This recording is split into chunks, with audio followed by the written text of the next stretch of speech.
You're listening to a Rev FM production podcast. Welcome to Pastors Live, the show that discusses things of the Bible and current events for people who love to laugh. And now, the hosts who answer questions with more questions. It's Pastors Dave, Ty, Shane, and the other guy. Hey everybody, it's Pastors Live. It's Monday. It's not quite Pastor Live. It's Pastors. There's still more than one pastor. Yes, sir. So Dave's here today. Hey, God bless you guys, and you too, Pastor Ty. God bless you, brother. Thank you. I'm glad to be here today. And then we have Gary Austin, the voice of the Valley, the man. Pastors. Hey, Gary. Good morning. You're sounding really good. Well, thank you. Dave sounds so much better than he did last week because Dave got himself the vid. He got himself the COVID. So the Rona. You got the Rona. Well, I'm glad to have you back. For a couple of days, but yeah, it's all good, man. Glad you're back. Yeah. We don't enjoy being sick. No, none of us do. I have not. Yeah. Well, let me take it back. I've known a few guys back in the day that seem to enjoy poor health, and I don't understand that personally. I don't either. Oh, no. It's like every time how you doing? Well, I'm sick here, it hurts there, and that's just not me, man. I don't have time for that. Yeah, I agree. We got too much to do. So, right. Jesus is coming soon, man. So, so today, it's an interesting day today. First of all, it is Thursday. It's October 17th. We hope that you're having a wonderful day. We've got great Bible readings today. Woo-hoo! We're in 1 Thessalonians 2, Proverbs 27:14, Psalm 104, and 1 Kings 14. And we have a couple things coming up here. We've got Light the Night on October 31st from 5 to 7.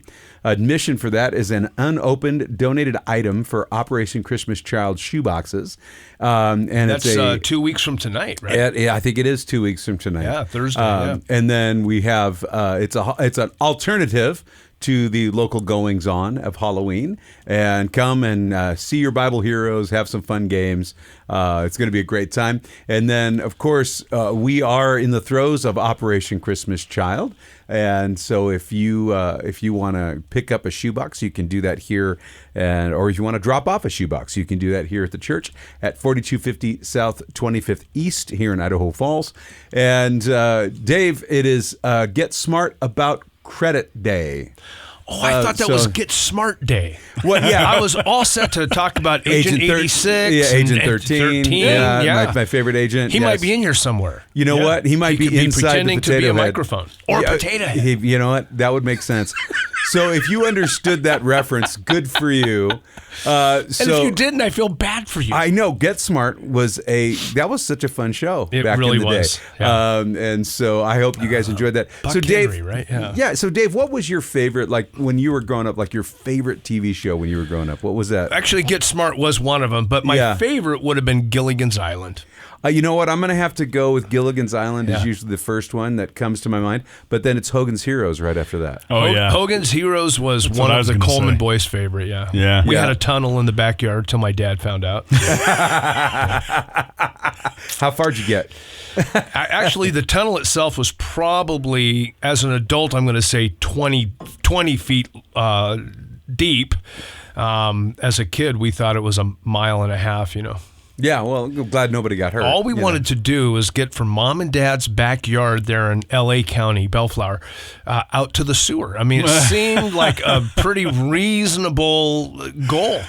And we got from the backyard out to probably 5 feet into the front yard before Dad found out. Dave, Pastor Dave, I love a lot of your stories with your dad end or start with until my dad found out. Until my dad found out. And that's interesting you say that, Gary, because what's the moral? Dad always finds out. Always. Usually from Mom. Yeah. Because moms always know. Moms always know. Yep. Because they're doing the laundry. Yeah, because it's like, good point. Yes, good point. Why are the boys covered in dirt all the time? Well, you know how Dad literally found out? The termite inspection company, Dad had an annual termite inspection, right? And so Admiral Pest Control had come out to the house, and Dad, hey, fellas, how you doing? Go ahead. We all went to church together. And so Dad's reading his newspaper. It's a Saturday morning, and 5 minutes minutes go by and the guys knock on the door and Dad says, "Hey, come on, fellas, you're good. You're not that good." And they say, "Oh, no, Mr. Coleman, no, we couldn't get under the house." He said, "Oh, now, fellas, come on. You get under that house every year." They, "Well, where'd all that dirt come from?"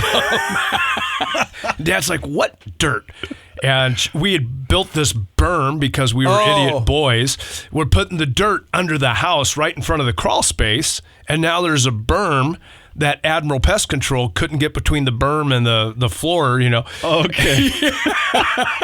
Oh, man. It all came unraveled. Ingenious boys. There you go. You know what? They were hiding the dirt. Because that was going to be my next question is how do they not see the dirt, but you were hiding it under the house, which totally makes sense. Yeah. That that's great. You know what? So And we weren't spreading it. We were piling it. Yes. That was part of the problem right there. That was it. Well, listen, guys, we've got it is, and by the way, when you think about, we think about entertainment today. I think one of the things about some of those shows is, is a little bit more on the wholesome side. But right. It's interesting to go back and watch. Dave, I don't know, because I know you watch older movies and older TV shows. Oh, I love it. But I go back and I didn't realize the sexualization. Sometimes you don't realize how bad it was. Good point, yeah. Back in the day. Yeah. Right. So everybody's always been pushing the envelope. Yep. Sure. And which is really sad. Well, don't you think Hollywood has always thought it was their duty to push? Mm-hmm. Well, and it's a weird thing. I don't know if they feel like it's their duty to push. It seems like it. You see people, you see the way they dress for award shows, and you see other things, and your heart kind of melts and breaks a little bit because you're like, man, what happened to just doing things well as unto the Lord? Mm-hmm. And then the problem is, you see things, that are done by Christians and they're just not well done. And it's just like, and so everybody kind of goes back to the world sometimes. And it's so sad to me. And I would hope that we would do all things as unto the Lord, right? We want to glorify the Lord with everything and to the best of our ability. And does the best of our ability fall short sometimes? Absolutely. Yeah, it does. Yeah. But it's I gave God everything, and I think that's what's really important. But it's funny, Dave. We talk about get smart about credit. We got caught up in get smart, but there's that darn credit part. There's the darn yeah. Well, here's the thing about credit. If you haven't taken Financial Peace University's classes, I encourage some of you to do that. But if you struggle with money and you struggle with those things, learn, get in there and learn some stuff. The Bible actually talks about, financial responsibility and things like that. So registration will be starting here in just a few weeks. Oh, yeah, it's because we do it in January. Every January, our good buddy Dean Marcus here at the fellowship does he facilitates the Financial Peace University classes. And yes, there's a cost. No, it doesn't go to Water Springs or Dean. Yeah. Yes. So nobody's gouging anybody, but there's a cost that goes to the Dave Ramsey organization for the materials and all of that. But Dean does a great job, and we've had many neat young couples that have come out of there. Right. Just I encourage couples that are going to get married or are newly married to actually take the class. Lori and I wish we'd done that. But because we struggled at the beginning of our marriage with money and things like that. But there's you have to understand how credit works. It's the most bizarre thing. I was actually unable to rent a car the other day without a credit card. That's new. So they've changed some rules. So I had to have a credit card to rent a car. Lori and I were on a vacation together and taking some time away. And they would not let me rent a car with a debit card. And I'm like, nope, has to be a credit card. So I went to 2-3 different counters, and they changed some rules. Because that's one of the things that we talk about. Dave Ramsey talks about. You don't need a credit card. But his goal is to end his life without a credit score. But unfortunately, if you want to buy a house, things like that, you have to have some smarts about how you do that, right? So you have to be smart about it. You have to be smart about it. And so what we encourage people, take a class, learn some things. Yeah. When Sylvia and I'm sorry, go ahead, Gary. Yeah. No. When Sylvia and I first got engaged, my dad wisely said, "So you can afford that engagement ring, right?" "Yeah, Dad, I can afford it." "Good. Buy it on credit. Put that money in an account, and pay the monthly payment on that ring for the next, I think it was 6 months. We did a short deal, and I paid it off in 6 months, but I needed to start building that credit. But I bought the ring that I could afford with cash. Does that make sense? Yes. I didn't go buy a crazy expensive ring. I bought the ring that, first of all, Sylvia picked out that I could afford and had the cash for, and we put that money aside and paid the payments on the ring with the money that I had set aside and did not touch. Nice. But you have to do that. You have to be smart about credit. So Yeah, and I know my guys have been, my son's been pretty good about figuring that stuff out. You know, they pay their credit card off every month. They use it for gas. They, just so they have some credit built up. But there's also another national day. It's Clean Your Virtual Desktop Day, which means I'm in trouble because I have a shared desktop across my platforms, and it's pretty ugly right now. I'm gonna be totally honest with you. It's. I didn't realize it. I got into one computer, and it's got every document laid out that I've worked on in the last year. It was on the desktop, and I'm like, oh, that's not good. This is a mess. So, yeah, but that's today. But, it's about the, Do you put that then on an external hard drive I don't understand this stuff very much. So do you just get a thumb drive or an external hard drive and pull that stuff off? Is that how you clear your desktop? No. You have to actually go in and you either, I usually build files and put documents in files, things like that. Yeah, that's what they suggest. Yep. No sprechen the computer stuff. Yeah, that's fine. Yeah, no, and that's okay, Dave. That's why I have 3 thumb drives in my drawer right now, because I just put stuff on there. Yeah, and and for me, sharing across platforms, in the digital age is actually something that I've gotten used to. But yeah, it's weird because everybody wants their 2 cents now, so everybody wants their money for storage. And that's the thing. Partly with radio, we had to save every single audio file. Yeah. Before, and now there's things that you don't need to save. And so now we're in the computer age, and it's like, oh, we don't need to keep that, or we need to keep this, or yeah, but we don't need reel-to-reels and cart machines and CD players. Yeah, but this is the first time I've been in a radio station studio that actually doesn't have any way to play music live. But what would we do with a CD player now? What would we do with a record player? That's what would just we do with it? Yeah. I'd play a record in a heartbeat. Oh, yeah. I have no problem with that, But yeah, it's really, we live in a very weird and virtual world where, nothing is as tangible as it was. And I'm still if I'm really digging into a study, I'm still a Bible, a pad of paper, and a pencil guy. Nice. I mean, I'm still That's just, cool. I still dry out highlighters. Well, I do too. I'm reading a physical book. I do too. And before I get to the end of the book, I've got to get a new highlighter because I tried the darn thing out, I like that. Yeah, I've I would say in the last 3 months I've gone through 9 highlighters. Right. But don't you think, Ty, now this is just for me, Ty and Gary, but for me, I can better reference things that I've read if I highlight it and dog-ear the page, and I want to go back, right? Oh, I'm terrible. You should see my books. They're dog-eared, and then once I've gone back and referenced it, I undog-ear, but there's still that crease in the corner of the page, right? But I have to, for me, I have to have a physical book with physical ink on page if I'm going to comprehend what I'm reading. Yeah, I have to do the same thing, and I struggle. So I've been the last 2 days I spent a whole bunch of time in front of a computer. And by about halfway through the second morning, I was having a hard time focusing, just because my eyes were just tired from all the light and everything else. Right. And but that's where my workspace was. I had to work there.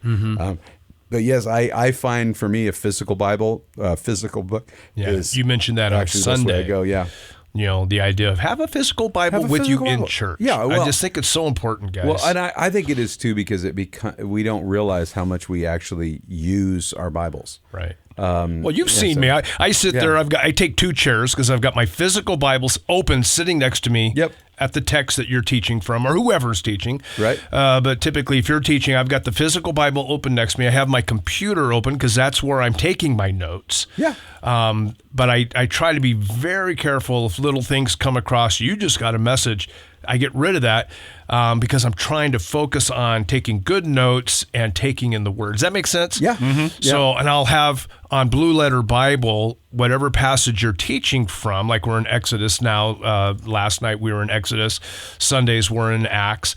And I'll have Blue Letter Bible open to one translation. I've got my hard copy Bible next to me, but I've also got the notes that I'm taking. And I just think it's so important. And if you're not I take notes on a electronic thingy dingy, whatever, cool. Then have your pad and pencil, but take notes. So do important. something. And it helps us connect to what we're doing. Yes. And it helps, for me, it helps with comprehension. Yeah. For me, 100% for me. And by the way, speaking of comprehension, Dave, you and I were talking about something before the mics went live.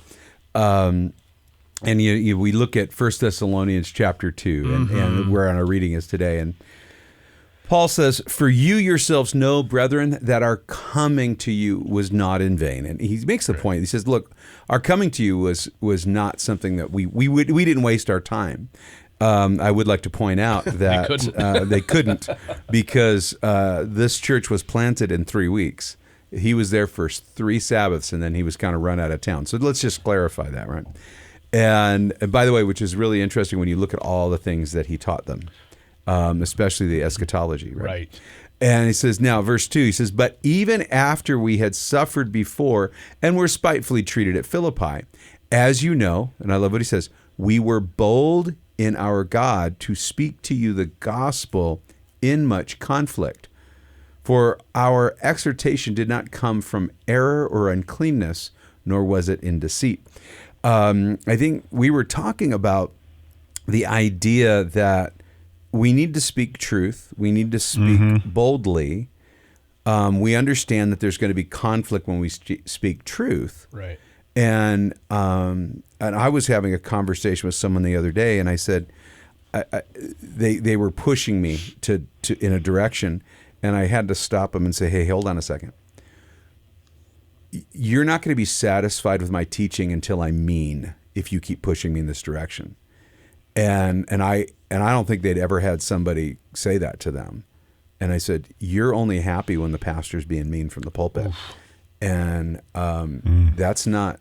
You need to give me biblical grounds for being mean, and I'll have the discussion with you.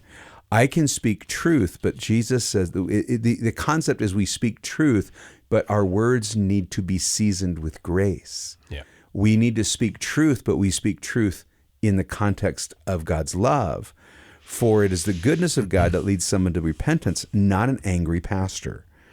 And so it's interesting because Paul says, "Man, we were bold in our God to speak to you the gospel in much conflict." I mean, yeah, there's difficulty, but we're going to preach the gospel, the euangelion. So what we're going to do is we're going to speak. So that Greek word then becomes the verb for preach, right? Euangelizo. So we're going to go ahead and we're going to preach this message of good news that has changed the world that's found in Jesus, and we're not going to compromise on it. Right. But there's this whole idea that it's like, come on, man, will you really not be satisfied until I'm angry? Because to you, anger is the only type of preaching. And I disagree. By the way, are there things that make me angry? Absolutely. But I don't necessarily think that's the place for in the pulpit, because it's never. Let me put it this way. I can honestly own up to the fact that when I have kind of lost my cool in a pulpit, I've paid for it for 18 months. The consequences, the backlash, the mistake is too great in that space to go there. And I just can't go there. And I don't understand the idea. Boldness is one thing, anger is something else. Yeah, I've never understood. I understand that there are people who like being yelled at, and I understand that is true. I've just never understood why. Why are cults so popular? Christian cults where you got some guy that's got a compound somewhere or whatever else, and come to find out he's verbally beating the sheep or his little flock or whatever you want to call them. And people will sit there and they'll give all their worldly goods and move in and even give up their wives to this knucklehead, and he's, beating the sheep, fleecing the flock. I don't understand why people will go to, I understand that they do. I don't understand why. And I don't understand pastors who think they're cute or funny in the pulpit and yell at their flock. It's like, what? Listen, that's not your flock. That is the flock of God. You've been given 66 books to work from. Right. It'll keep you busy for a lifetime. And if you preach the gospel from this book, the sheep will be healthy, well-fed, they'll multiply, there will be joy in the house of the Lord. Yeah, but there's an equipping part. The pastor has to equip, and you don't equip well when you're removing the zeal. You're removing all the tools that they need to be healthy. In other words, I'm going to take away from you to make you healthy. And so it's a weird thing, and we're running out of time today. But not concepts. But not concepts. Yeah, right. We have lots of concepts. But listen, everybody. I do want to let you know it is important that you share with your neighbor and you share with the people around you. But you know what?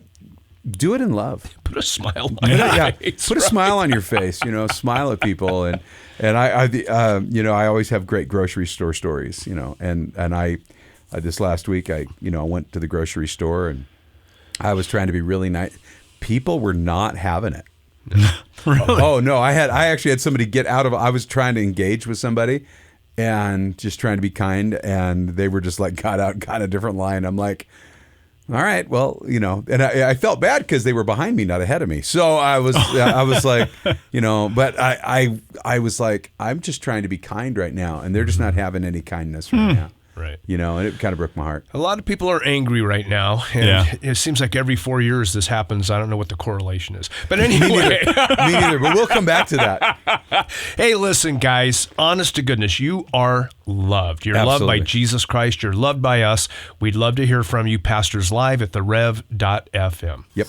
You've reached the end of another episode of Pastors Live, a Rev FM production podcast. Thank you for listening. Submit your questions and comments by email to pastorslive@therev.fm. If you enjoyed this episode and you'd like to help support the podcast, please share it with others, post about it on social media, or leave a rating and review from your favorite podcast listening platform. Subscribe to our podcast on Spotify, Google Podcasts, Apple Podcasts, or Amazon so you don't miss the next episode drop.